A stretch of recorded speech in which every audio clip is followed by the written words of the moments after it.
নমস্কার বন্ধুরা, রাজীব নিশা রান্নাঘরে সকলকে স্বাগত। আজকের বানাবো মাটন কিমা মশালা ফ্রাই। তো প্রথমেই আমি ফ্রাইং প্যানের মধ্যে বেশ খানিকটা সর্ষের তেল গরম করে নিয়েছি। এরপর দিয়ে দিলাম পেঁয়াজ কুচি। পেঁয়াজটা একদম গোল্ডেন ফ্রাই হবে, তারপর বাকি ইনগ্রেডিয়েন্টসগুলো অ্যাড করব। তো পেঁয়াজটা আমার একদম গোল্ডেন ফ্রাই হয়ে গেছে। এরপর আদা রসুনের পেস্ট একদম বড় বড় চামচের 2 চামচ আমি দিয়ে দিলাম, দিয়ে ভালো করে কষিয়ে নিলাম। এরপর হলুদ গুঁড়ো আর পরিমাণ মতো লঙ্কার গুঁড়ো দিয়ে আবারও মশলাটা ভালো করে কষিয়ে নেব। লঙ্কার গুঁড়োর বদলে লঙ্কার বাটাও ইউজ করা যায়। মশলাটা কষানোর কিছুক্ষণ পর দিয়ে দিলাম 3 থেকে 4 চামচ মতো ফ্যাটানো টক দই, দিয়ে খুব ভালো করে আবারও মিক্স করে নেব। মশলা কষাতে কষাতে যখন মশলা থেকে তেল ছেড়ে আসবে তখনই দিয়ে দেবো মাটন কিমা। মাটন কিমাটা এরকম, কারণ আমি ডিপ ফ্রিজে রেখে বার করতে ভুলে গিয়েছিলাম। আপনারা কিন্তু অবশ্যই আগে থেকে বার করিয়ে রেখে দেবেন।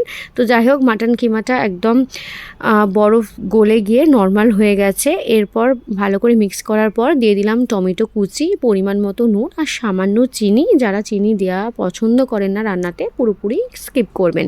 ভালো করে কষিয়ে আবার চাপা দিয়ে দিলাম যাতে টমেটোটা ভালোভাবে গলে যায়, আর বেশ খানিকটা কিন্তু জলও এর মধ্যে থেকে বেরিয়েছে।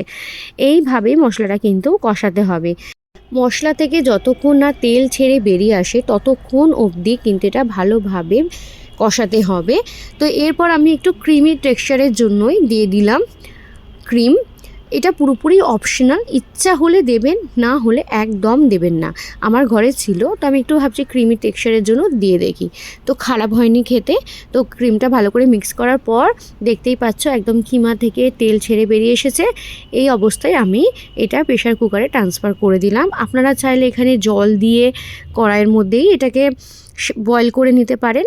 আমি প্রেশার কুকারে 2টো সিটি দিয়েছি, এতে একদম ভালোভাবে আমার কুকড হয়ে গেছে মাটন কিমাটা।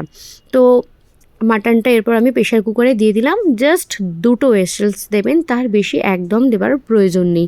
তো 2টো হুইসেলস হয়ে গেছে, কিছুক্ষণ ওরকমভাবেই রেখে দিয়েছিলাম। প্রেশার কুকার থেকে হাওয়াটা রিলিজ হওয়ার পর প্রেশার কুকারটা খুললাম, নিয়ে ভালো করে মিক্স করে দেখলাম যে মাটনটা ভালোভাবে কুক হয়েছে কি না।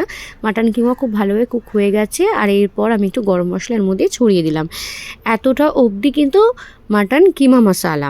এরপর যেটা হবে মাটন কিমা মশালা ফ্রাই, যার জন্য নাম।